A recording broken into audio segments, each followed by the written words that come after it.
Hello, everyone, and welcome back to another episode of the Fix My Fees podcast, where merchant processing is so boring. I bring on interesting entrepreneurs and CEOs from other businesses to come in, drop some knowledge, and kind of understand their story and how things are. And so I'm your host, Tavius Washington, and today I have with me Mihevc Edwards. Did I pronounce that right? You did, Tavius. Thank you for having me. And I'm glad to have you on. So you are a 13 times marathon runner. Mhm. You are a speaker. You are an author. You have an app called RunSource. Yeah. You're the founder of Precision Performance. So you've been doing this for over a decade. But the one thing that I thought was like the coolest thing, it was called an expert in running medicine, right? I thought that was a cool title because I was like, I don't know if it's expert in the method of using running as medicine or medicine for runners or both. And that's why I was like, okay, I like that. I just love that as a title over. I like all the other things, but there's just something unique about that in the way you do it. But what is it that you do overall when it comes to like the expert in running medicine? Because I am a little curious about that. Yeah, sure. So running medicine is a niche field and it encompasses a lot of different things. And so running medicine includes medical doctors, it includes PTs and sports dietitians and sports psychologists, chiropractors, like it includes all of this kind of multidisciplinary team or a group of people. And so we kind of all can fall under that umbrella if we treat runners on a regular basis. And so that's what I do is everything that I do, you talked about all the many, many things, they all touch running in one way or another. So I'm either at a clinic, running the clinic, treating athletes, or I might be out on the track with some of my athletes, or I might be breaking down biomechanics and running form, or I might be speaking to runners at a running camp or, working on my running app. So running medicine really is about looking at an athlete in an entirely, I would say, like multidisciplinary, interdisciplinary way. So we work together as a team to make sure this athlete can reach the goals that they have in a really healthy way, which I think is pretty incredible. So, yeah, I think it is too. So, like, I love it, like, because your overall arching is the running, but then you've broken it down into different subsectors that all benefits people who run, and whether it's an individual or an organization and things like that. But how did you obviously have to love running, but did you grow into loving running where it was like, I didn't like it, or did you always love it? How did running become such a big part of your life? It's actually a great question, and I haven't thought about it before, but I'll go into if I can. But I always ran a little bit. So growing up, I grew up between two small towns, one in upstate New York and one in Vermont. And I would sometimes in Vermont just run to the end of my dirt road. We had such a small school that we didn't have a track and field team or a cross country team. And then, I would do that, and I came in and out of that. I use it for stress relief during high school. And then in college, I actually decided to run my first race, which was a half marathon. And that was my real beginning and real introduction into the running world, would be when I was trained for this half marathon. I really didn't know anything at all, literally nothing. I was in college at that point, I was doing communications and art degree.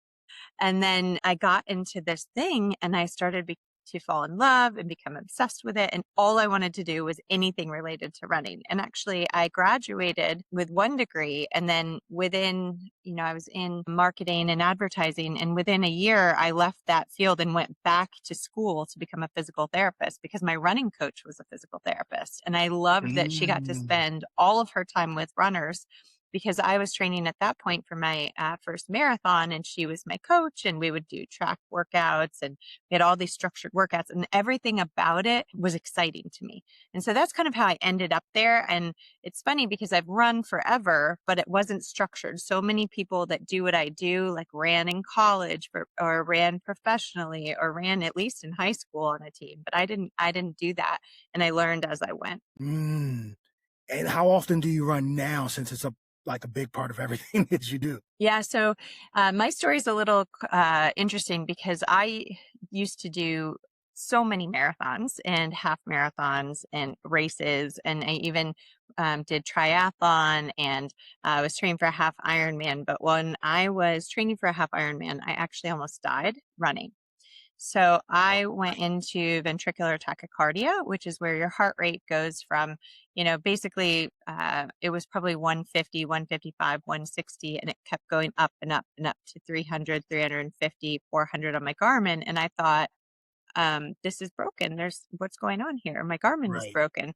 But I had actually passed out in a few marathons previous to that. And so while I was training, I sat down, put my head between my knees. I took some breaths, and I was very lucky to have my heart rate convert back to a regular rhythm. And then I ended up seeing a physician, and it took about a year to diagnose me, but I have a rare genetic heart disease that actually running and exercise make worse. So at this Mm. point in my life, I am allowed to run a little bit.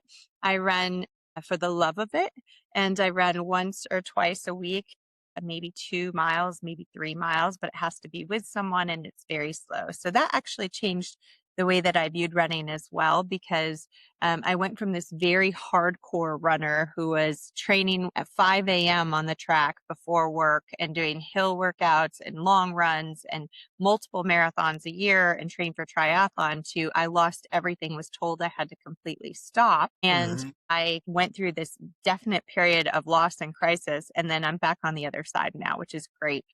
I miss it every single day. I would run 10 miles every day if I could, but I just can't. Running is such a unique experience for me Mhm, because it's something I don't like doing, but it's the only thing I can consistently do. mhm. It just doesn't make sense. I hate every time I start up doing it, and then it's the only thing I can do for a long period, like not a long period of time, but like between walking and then jogging Yeah. to get up to some sprints. What is it? I guess how am I have this phrase? What is it about running that feels daunting but also liberating? So, I mean, I think that's a good question, but I think it's different for everybody, right? So it's hard. It's physically hard to do, especially if you're not trained. So I think the starting piece is the hardest. So if you don't do it consistently, you always have to start again. And that's much like everything else we do, right? If you think about business, if you think about entrepreneurs, like if you don't consistently do the work, then it makes it a lot harder. And so for Yeah. running, if you even just have a walking base, you can have a walking base and then start jogging during your walks. And then you can start running, and just, 3 times a week is plenty to have a consistent running base, and then build off of that. What are some common misconceptions when it starts to when people start to get into it and they're like, "Hey, I'm trying to pick this up and get more cardio." Is there anything that's common misconception or maybe people put too much emphasis on? Running is one of the sports that has the highest injury rates. So runners get injured this is such a crazy spread in terms of numbers, but between 20 and 80% of all runners get injured every year. So it depends on where you are and what research you're looking at. But running injury is so high because it's one of those things that you said, you can lace up your shoes and you can run out the door. And some people will do that once a week. Some people will do that 7 to 10 times a week, because they'll do it twice a day. You have to find, some of the misconceptions is that you can do that. You can just run whenever you want inconsistently and you'll be fine. That's not true. We have to have a base so that we don't get injured. A major spikes in training cause injury. Training too much causes injury. Making sure you're not fueling enough is a huge driver of injury. We forget that if you run more, you need to fuel your body to do the activity so that you can do it successfully and don't break down. And the other piece is strength training is super important if you want to run. Just because you're running doesn't mean your legs are strong enough. And everybody thinks like, oh, running is making my legs stronger. Yes, it is. And strength training helps make you more resilient so you can put more miles on your body. I didn't think of it that way. So a part of running, so I always thought like the people who do the longer distance running, the marathons, that was like a majority or all that they did to be that good, that lean, to be able, even cyclists, right? When they do their, long marathons, I felt like that. So you're saying there's a benefit to integrating actual weightlifting with that? Oh, yeah.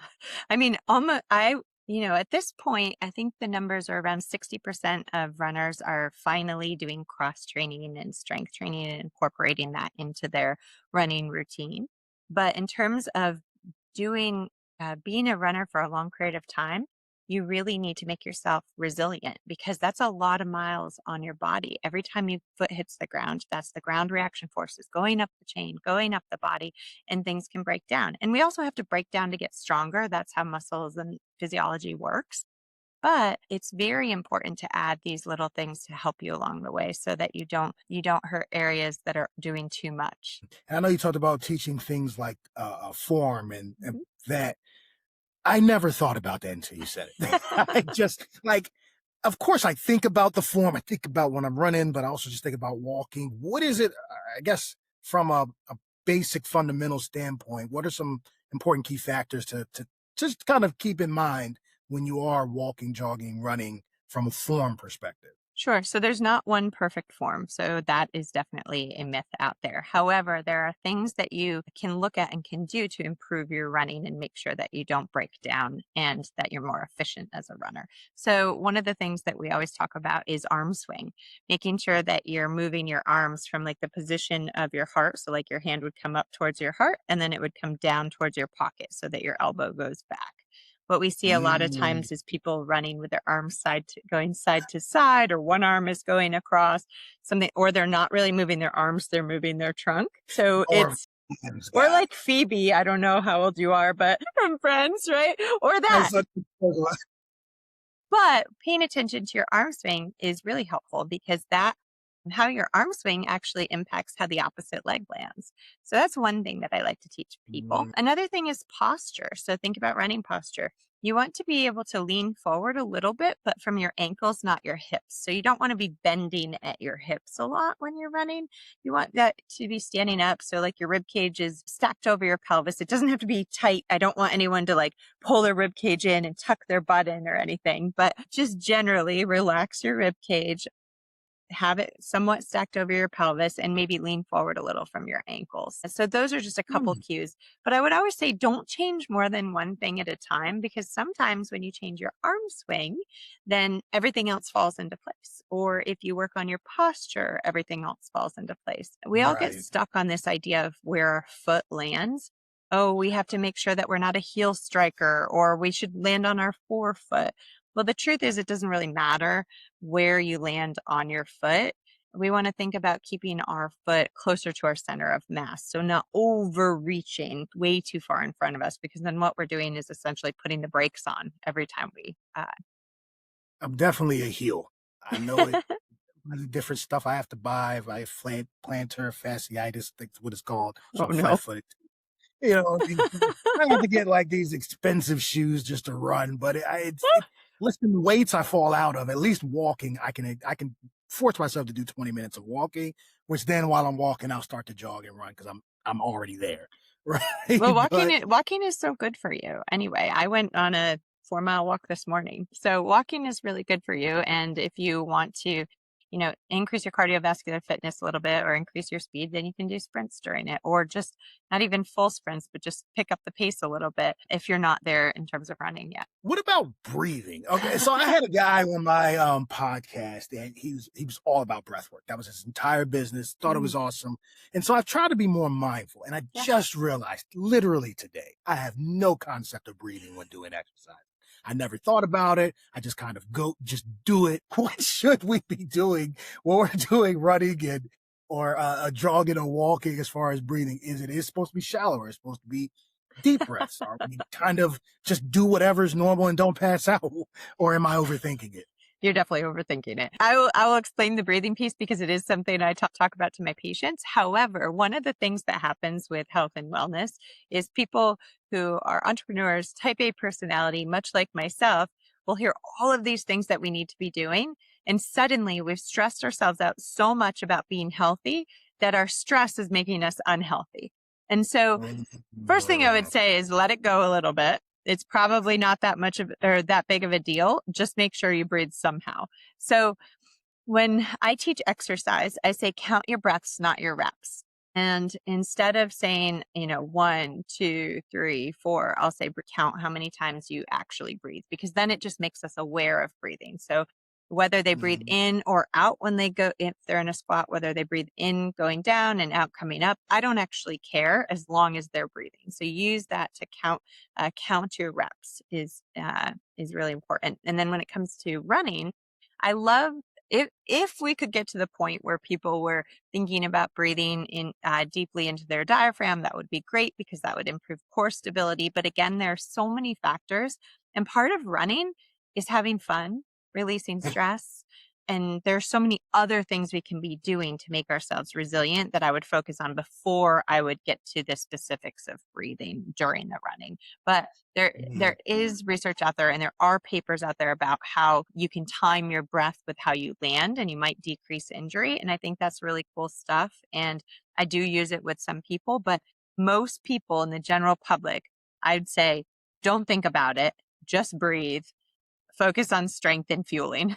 I'm glad I was overthinking that. Yeah. Because I was trying to be mindful, and I'm like, am I breathing too deep? Because anyways, I'm not going to do it. Well, I love breathing from like a decreasing your nervous system activity. And I love it. I use it in exercise a lot. And I use it for my people who are super stressed out. And I always assign breath work or meditation if I feel like their nervous system is too heightened and they need to like bring that down. But I just don't want to overcomplicate the running piece. Yeah.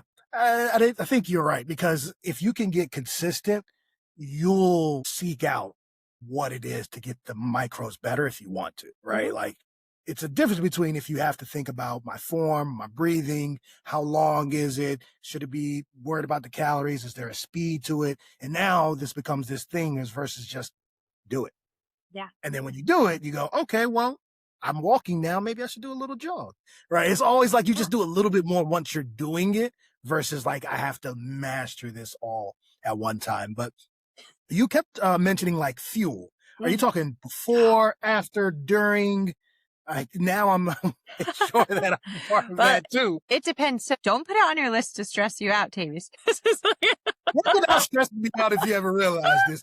You want to go back to just walking because I stress out about working out. It's all right. Fueling, and when I talk about fuel, because I work with a sports dietitian a lot, and that's, what she does. And it's so important to help prevent injury and just keep us resilient. But fueling means just eating enough calories to support the basic needs of your body, but also the activity that you're doing. And so for runners, it's important that you eat enough carbs. I know everybody thinks, oh God, not carbs. All we're doing now is eating protein, and we're thinking about micronutrients and fiber. Like those are the things that people are really thinking about right now. But carbs are also really important because that's the fuel that creates the energy so that we can actually run longer if we choose to. And not eating enough carbs is actually linked to bone stress injuries, so stress fractures in athletes and runners. And so when I'm talking about fueling, I'm saying making sure you're meeting your basic needs, but then also think about timing. So it's important to eat after you run. And for some people, it's important to eat before you run. And it doesn't have to be a lot, but it does have to be something to get that body going. And again, that's not my specialty. I'm a physical therapist and I work with a sports dietitian all the time. So I always send to her for the specifics because everybody's different. I like that. It's like I stay in my level of expertise, but I got experts. So how do you like normally, well, before I get into that, what would you say is like one thing everybody should know, whether it comes to running, walking, just in general? Is there anything like overall that people should just know about it? It's better to move than not move. It's the most general. I mean, get out there and do something. It's better for your brain. Like it's such a great thing. If you're feeling brain fog from being on the computer too long because you're on too many Zoom calls or you're just working on your computer, get out the door and move. It's better to do it for 15 minutes than not at all. And that's what I would say for just the general population in terms of what everybody should know. If you're somebody that's an exerciser already, which probably a lot of people that listen to this podcast are exercisers and regular exercisers, then I might say, you're so funny. What I might say is, okay, make sure you have a good pair of shoes and make sure that they're comfortable. Don't go ahead and buy like the most expensive carbon plated shoe unless you have other shoes to train in as well, because that's not something that you would wear every day. So just get something that feels comfortable on your foot and go from there. Okay, so when it comes to shoes, just comfort. That's all that really matters. So there's so much research about horrible, zero gravity. You don't need all. So shoes can be super complicated too, because we have carbon plated shoes, we have nylon plated shoes, we have trainers, we have spikes, we have shoes with a Ones with certain heels, heel ones to that are- toe drop. We've got neutral, we've got motion control, so there's so many things out there, right? But what the research says about running shoes is that the most comfortable shoe is the shoe for you. So what you feel good in is probably what you should wear. Now, that's again, very general advice, right? So when it comes to somebody that maybe has an issue in their foot, I might suggest a different type of shoe. I might suggest a shoe that has a rocker bottom so that they can roll through differently. Or I might say, okay, you need a shoe with a bigger heel to toe drop because your Achilles is bothering you. So there are different things that you can do and modify based on the need of the specific person. But in general, get a shoe that's comfortable and go from there. And then usually I have people get 2 pairs of shoes that are different and alternate them so that their body doesn't get used to just one. Man, so it's like one of those things, as much as we move farther and further away from like going in person and doing stuff and just ordering, this whole time I was expecting you to give me stuff that I could go to Amazon on, right? You're like, nah, it needs to be comfortable. And it's like, man, you know what? I'd probably just need to go into a Nike store and try them on and suck it up, because the long term of having the right type of shoe is going to be way more beneficial than Amazon. This one, that didn't work. Let me send it back. Let me try this one. Okay. It will take less time. And honestly, going into a local running shoe store is a really great experience, especially if you're a new runner or even if you're a super hardcore runner who just wants to talk about running all the time, because they are the people that will talk to you about it. But they have a wealth of knowledge.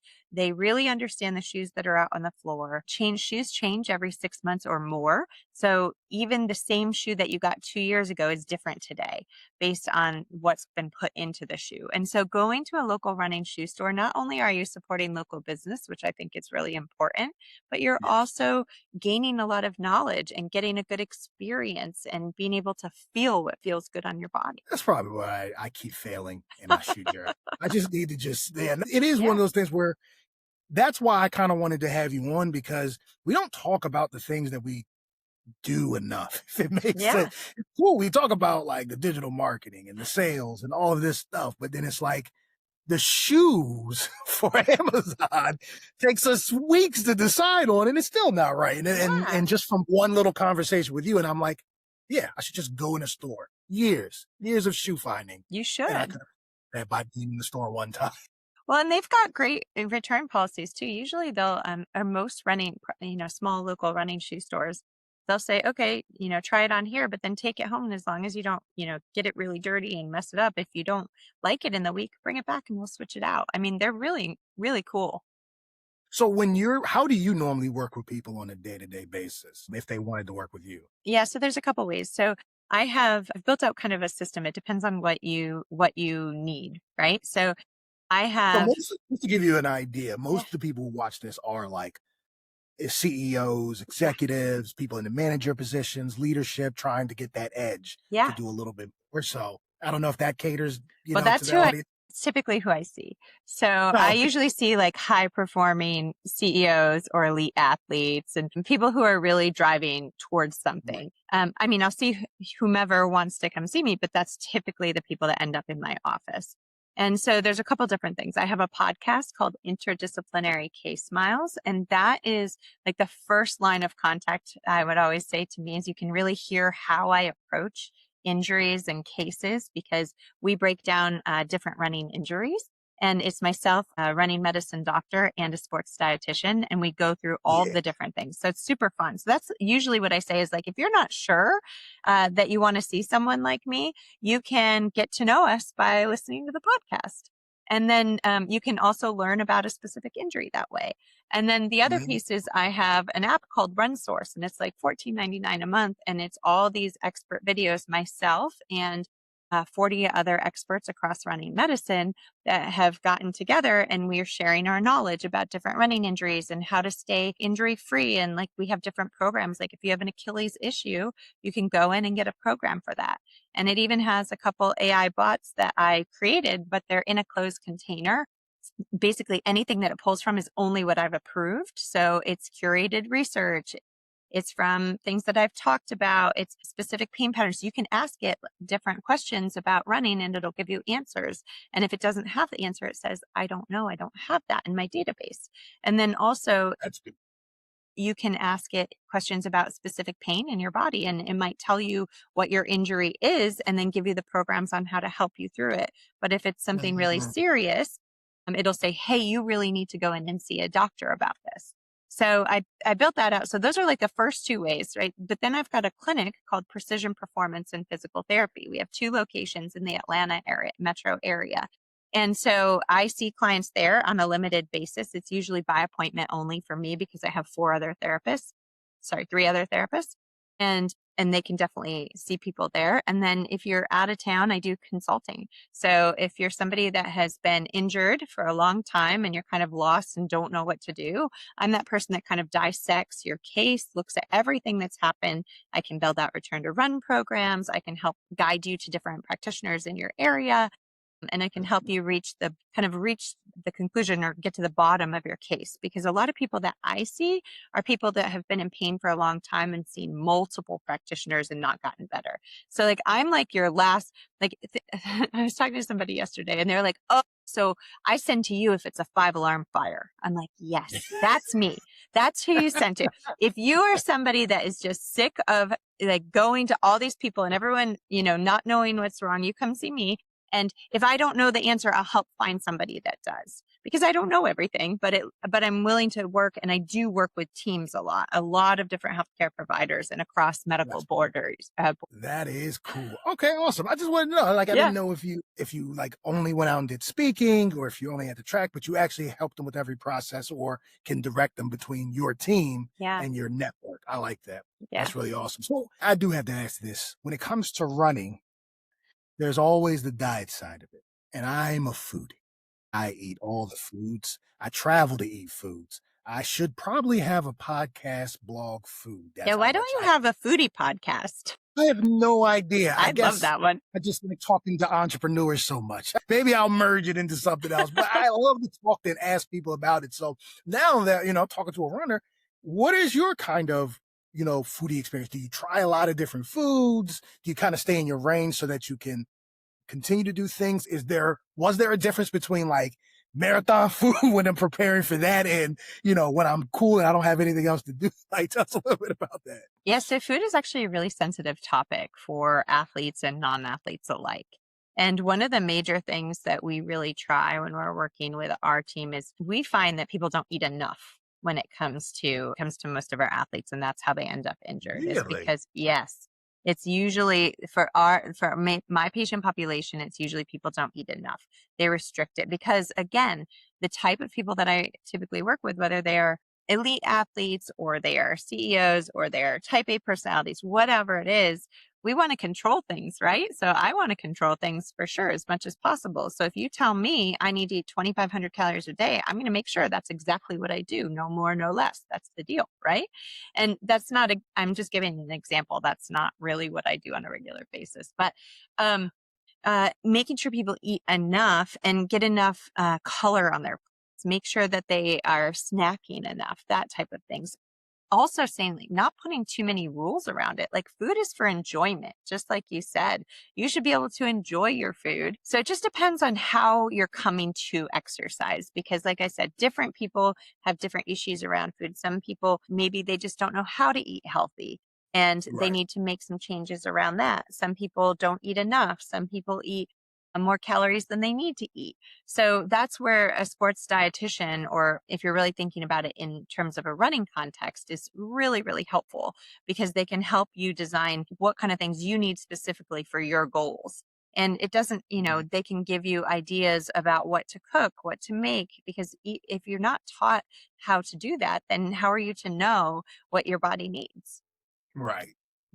And what do you like to eat? What are some of your favorite foods? Oh my God. I'm such a creature of habit. It's the most ridiculous thing in the world. I basically eat the same thing every day, which is just because I'm not creative around that. I'm creative everywhere else in my life. So I have a smoothie in the morning that has good fiber, good protein, all of those things. And then I have a lot of coffee, actually. I do like a macro bar for a snack, and then I'll eat something like a high in protein yogurt with some kind of like granola for carbohydrates and fruit in the afternoon, or maybe like a turkey sandwich, or maybe a salad with salmon on it.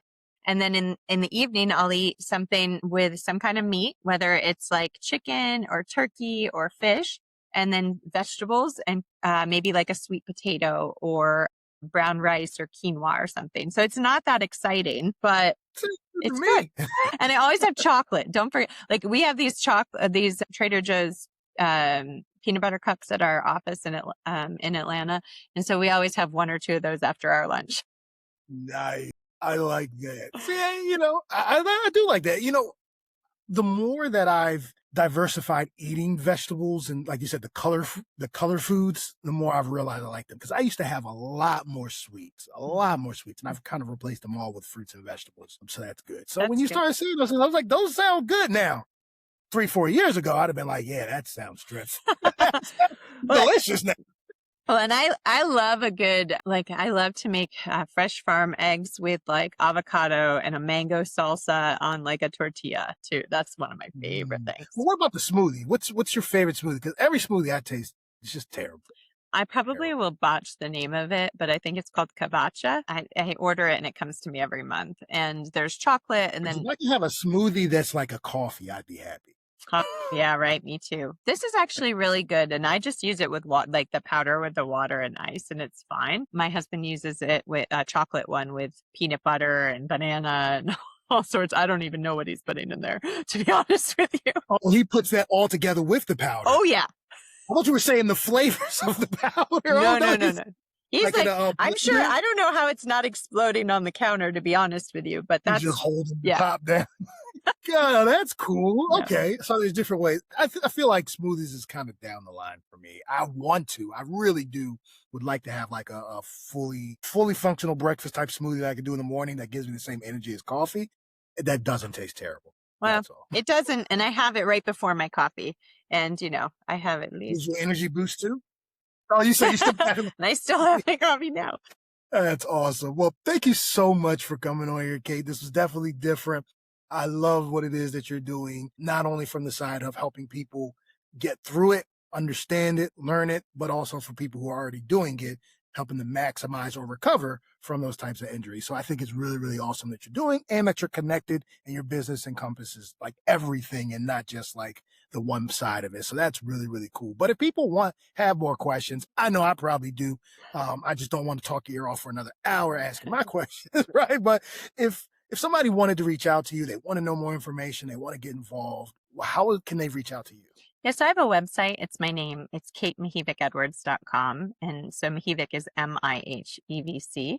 And that's a really great place to kind of see all the things, the app, the clinic, the website, the podcast, and then you can always connect with me that way, or you can send me an email at kate@precisionpt.org. And I'm happy to talk with anybody if they're having issues with running and try to direct them in a place that would be helpful to them. But I would certainly say, please listen to the Interdisciplinary Case Miles podcast, because that's a really great place to start if you're struggling with running injury, or you just want to learn more about how not to be injured. Drop that podcast one more time. It's Interdisciplinary Case Miles. It is the longest name for a podcast ever that we didn't think through, but it's a really good podcast. And if you put in interdisciplinary, it comes up, it's red, it's got shoes on it. I was about to say, that does seem like one of those ones with, by the time you get to E and S, it's like, look, just put already. Just commit. It's going to be okay. We should have thought through the name a little bit better, but it is what it is at this point. So it's worth the listen, even if it's a long name.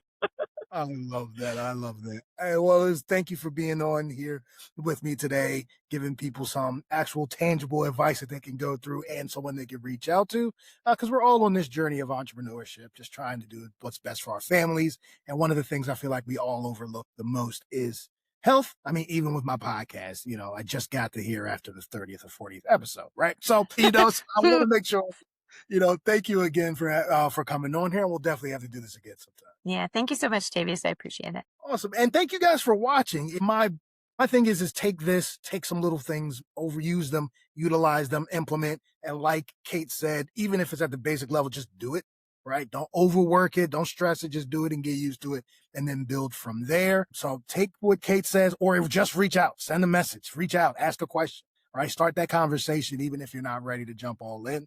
I think we all should have somebody like Kate in our corner that we can just poke their bring with a quick email if we need to. So thank you so much. And if you have an interesting business like Kate, thank you for watching, but come on to my podcast too. I want to ask you a bunch of crazy questions like I just asked Kate. So reach out to me at Tavius at fixmyfeesteam.com. Thank you again for watching and good night.